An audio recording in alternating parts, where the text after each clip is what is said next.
8 passos para se ter um casamento curado. 8 passos para um casamento curado. Eu parei no passo de número 6. Então, 6º passo. Então, hoje, eu quero começar a partir daqui. Pastor, mas como eu faço para assistir a primeira parte desta mensagem? Já está disponibilizada aí no YouTube, 8 passos para um casamento curado.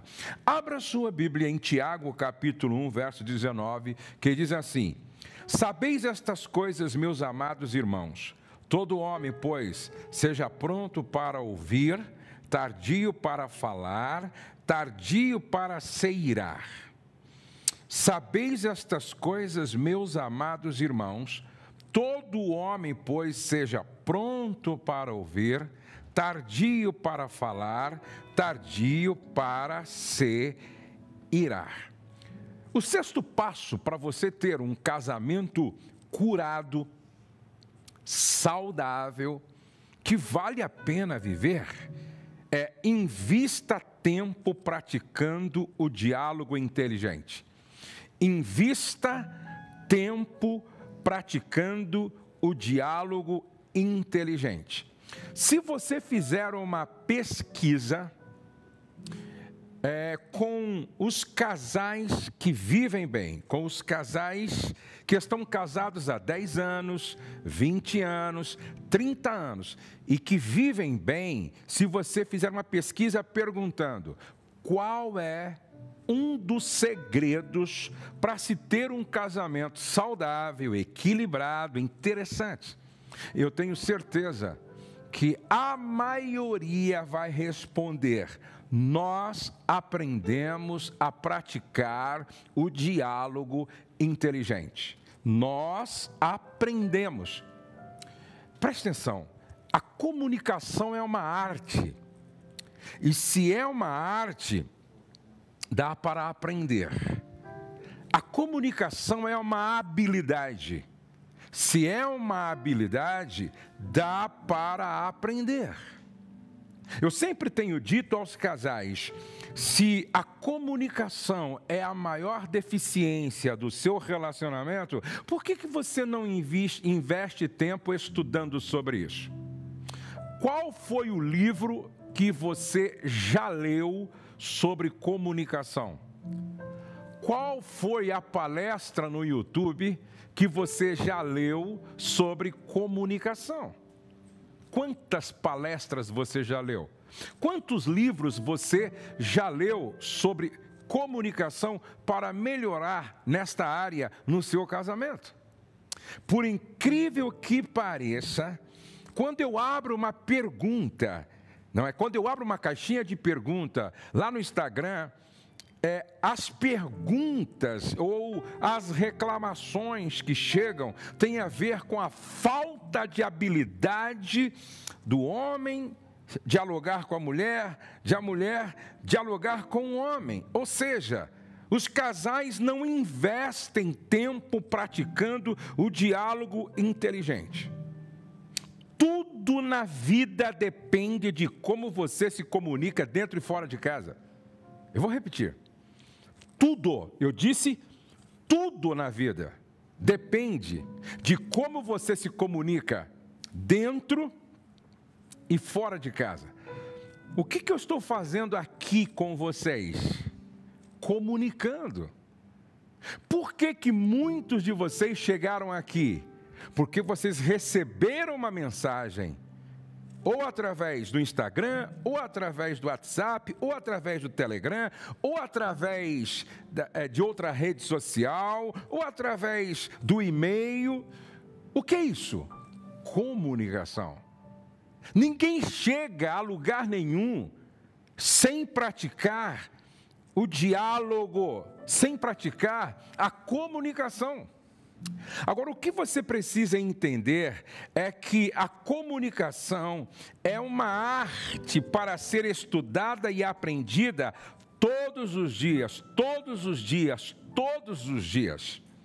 O que acontece quando acaba o diálogo? Quando acaba o diálogo, é sinal de que o relacionamento está num processo de adoecimento e morte. Como assim, pastor? Quando o casal já não conversa mais, quando a fortaleza do silêncio é erguida dentro de casa, significa que este relacionamento está num processo de adoecimento e, consequentemente, morte. Deixa eu dizer uma coisa para você.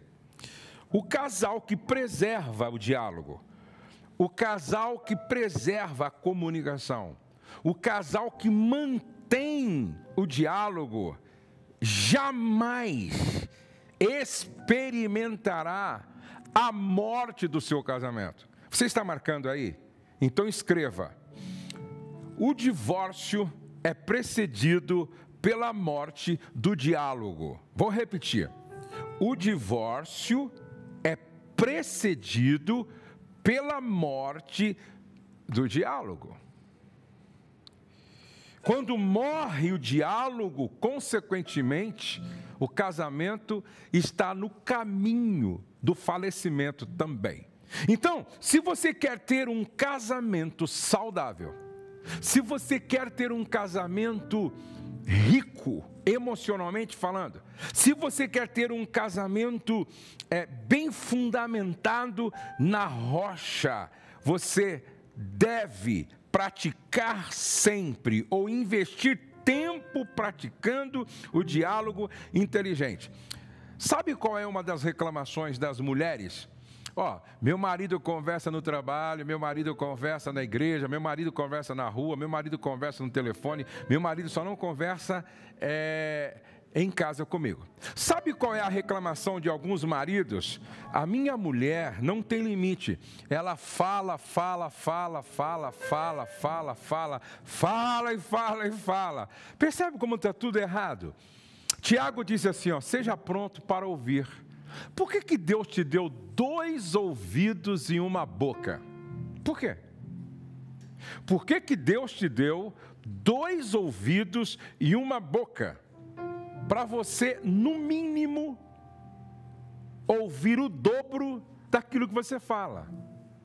No mínimo, para você ouvir o dobro daquilo que você fala.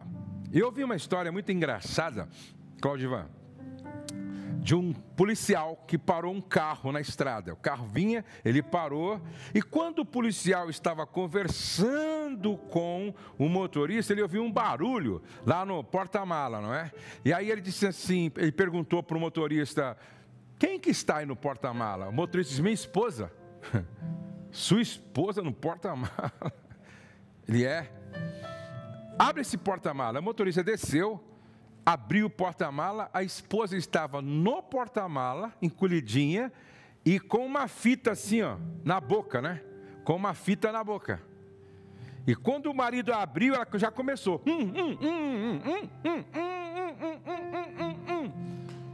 Aí o soldado disse: tira essa mulher daí. Aí quando ela saiu, quando ela desceu, ela não esperava o policial, o marido, tirar as coisas dela, e ela...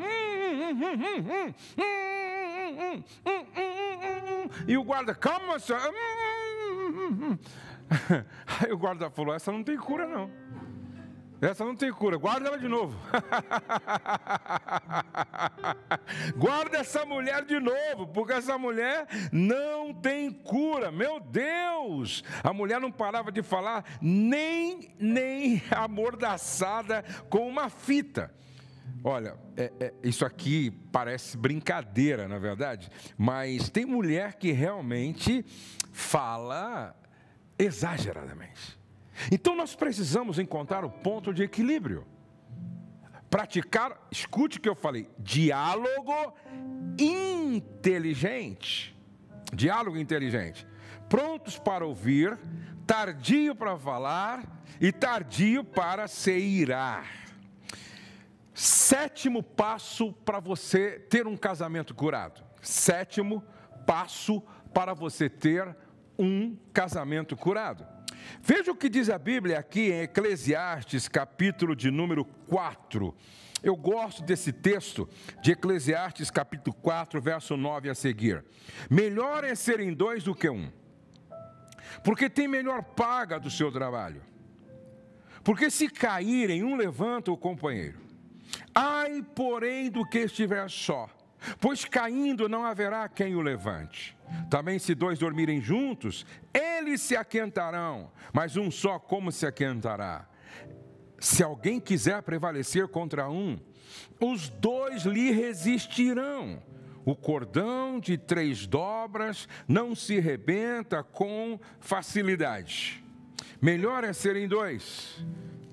Aqui diz o cordão de 3 dobras. Preste atenção. Se você quer um casamento curado, saudável, que vale a pena, levante muros de proteção em torno do seu casamento. Levante muros de proteção em torno do seu casamento. Como assim, Josué? Levantar muros de proteção em torno do seu casamento. Primeiro, tenha uma rede de amigos autênticos.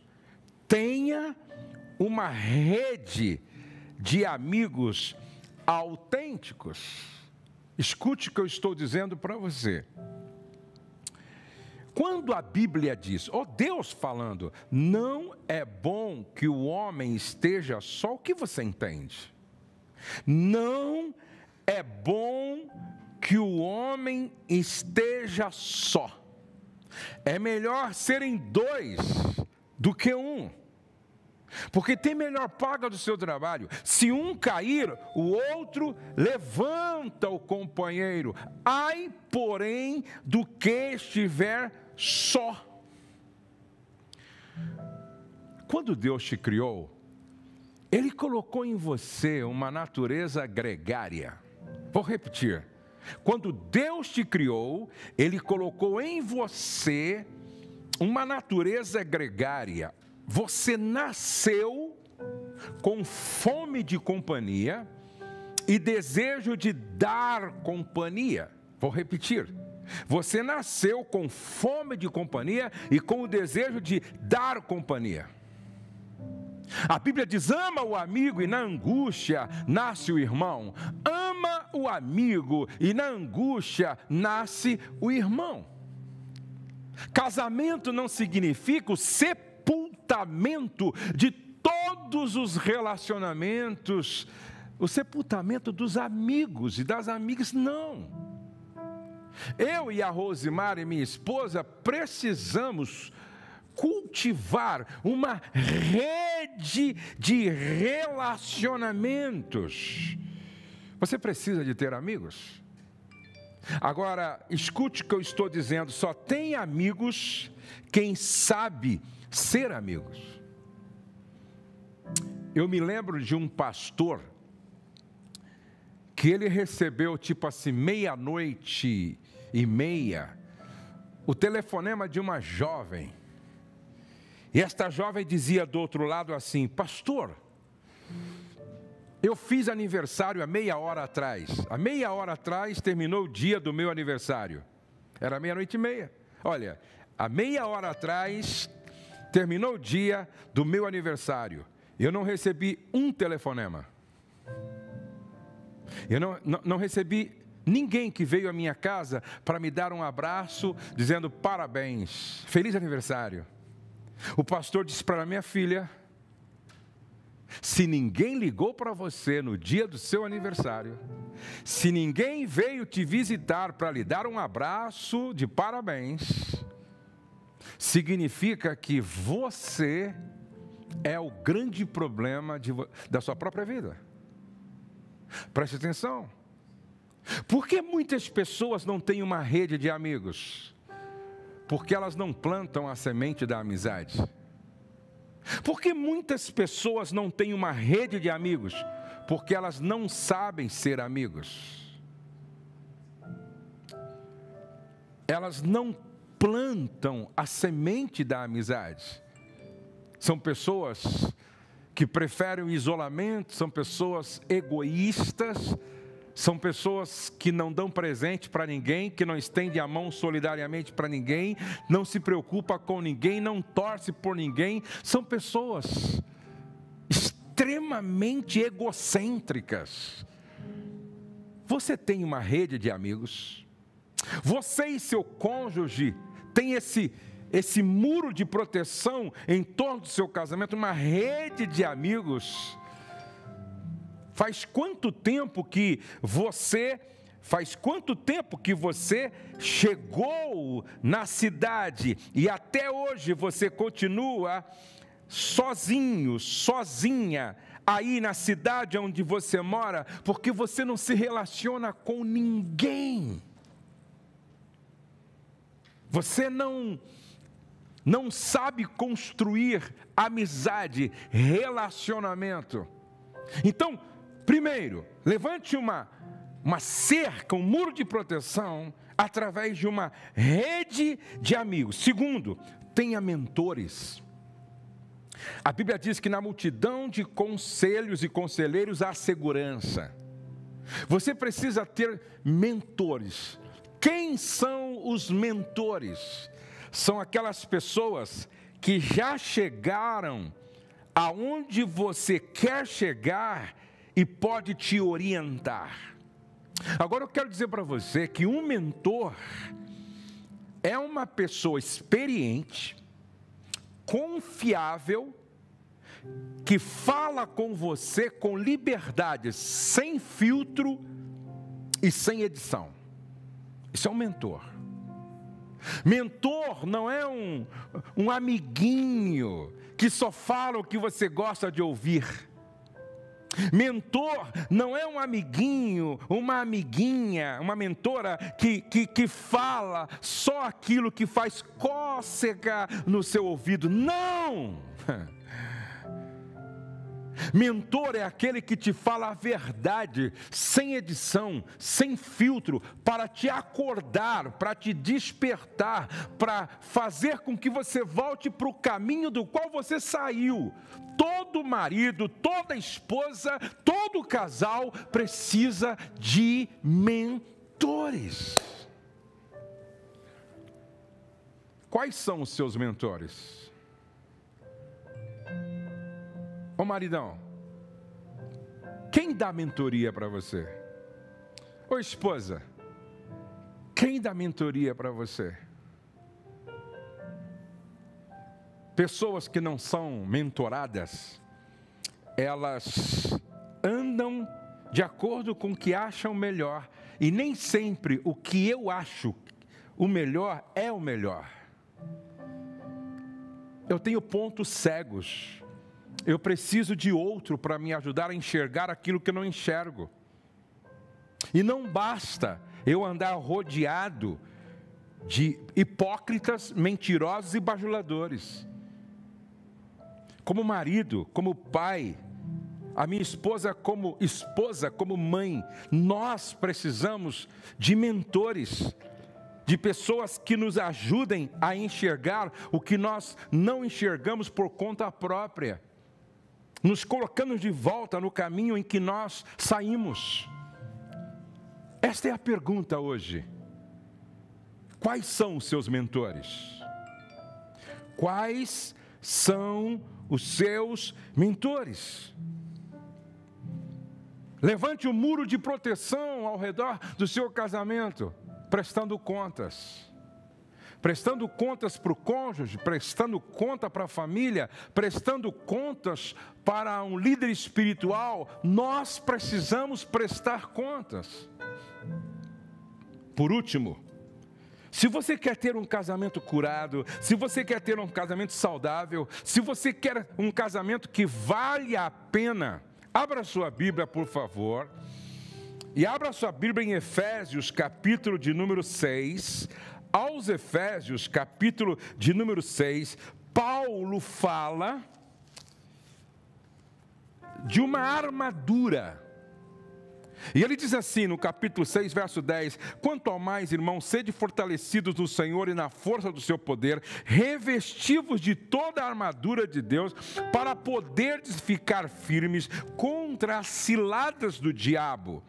Porque a nossa luta não é contra o sangue e a carne, e sim contra os principados e potestades, contra os dominadores deste mundo tenebroso, contra as forças espirituais do mal nas regiões celestes. Portanto, tomai toda a armadura de Deus para que possais resistir no dia mau e depois de teres vencido tudo, permanecer inabaláveis. Agora, é interessante como Paulo diz no verso 17: tomai também o capacete da salvação e a espada do Espírito, que é a palavra de Deus.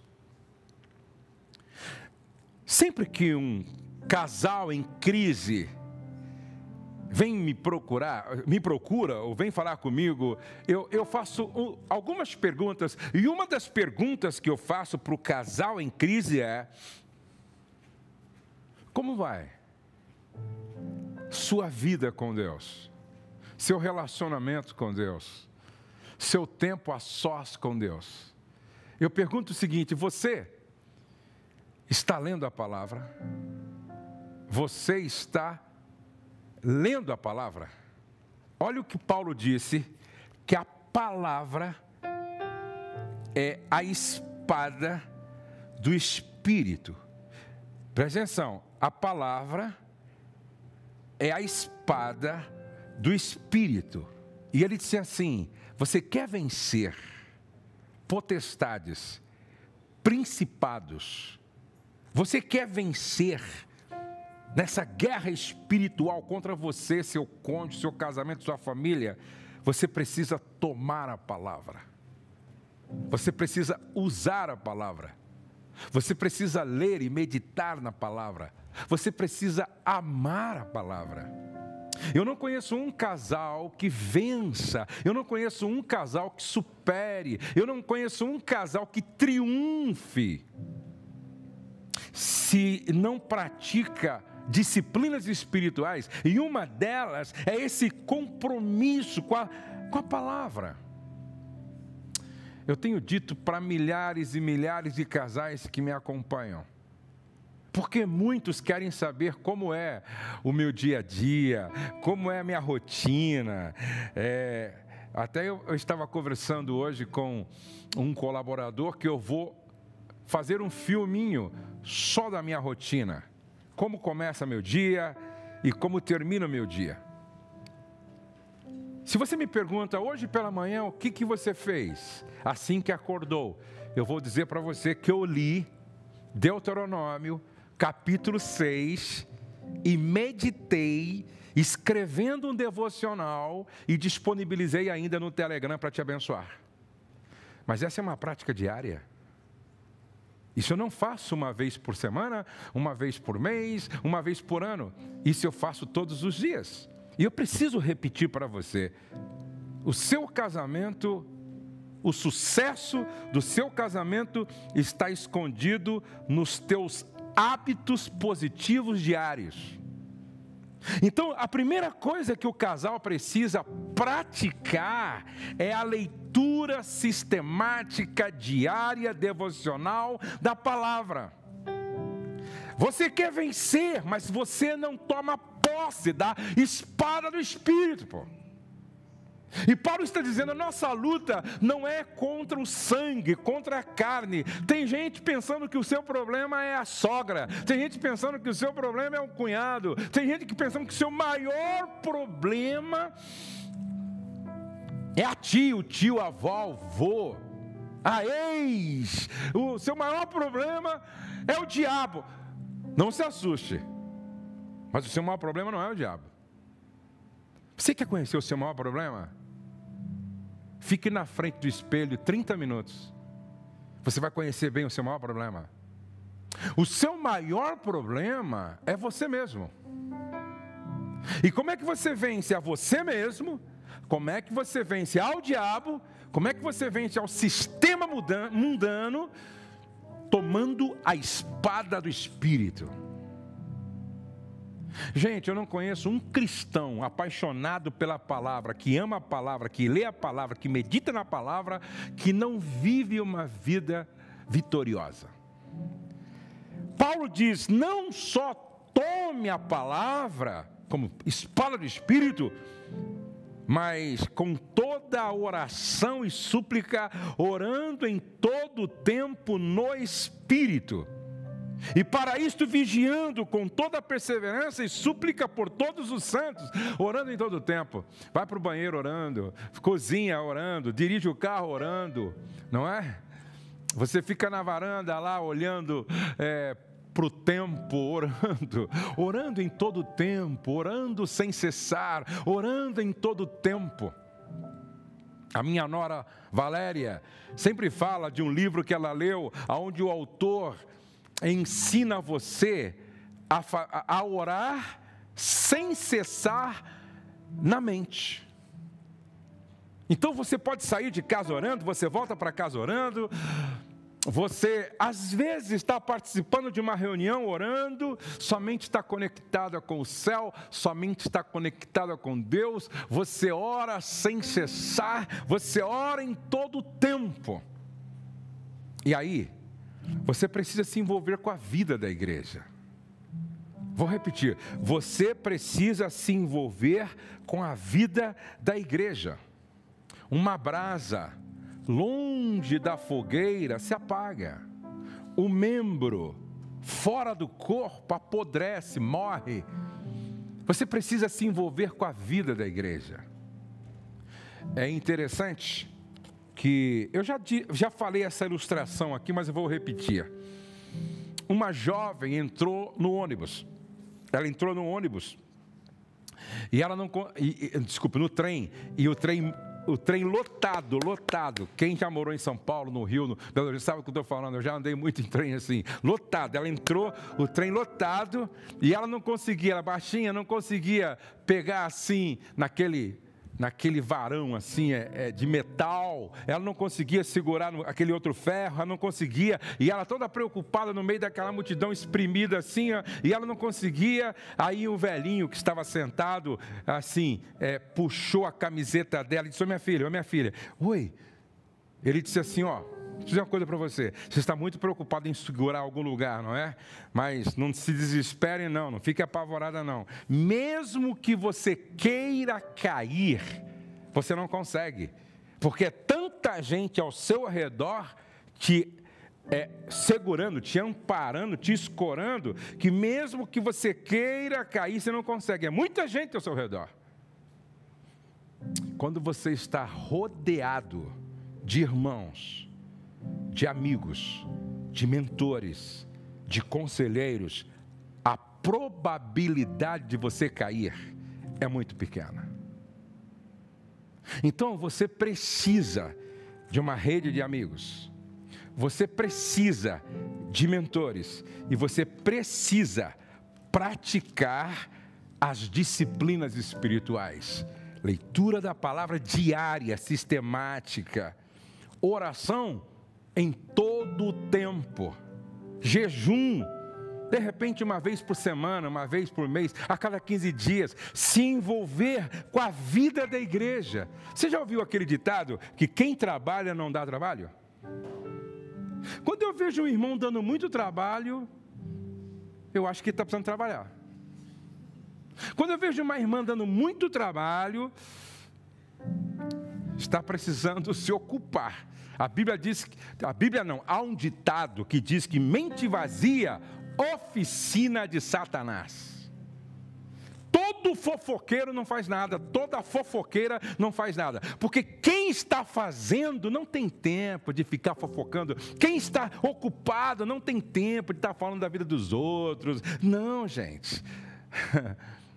Então preste atenção, tenha uma rede de amigos, tenha mentores, preste contas, ame a Bíblia, ore, se envolva com a vida da igreja. É impossível assim você não ter um casamento saudável, abençoado e que realmente vale a pena viver.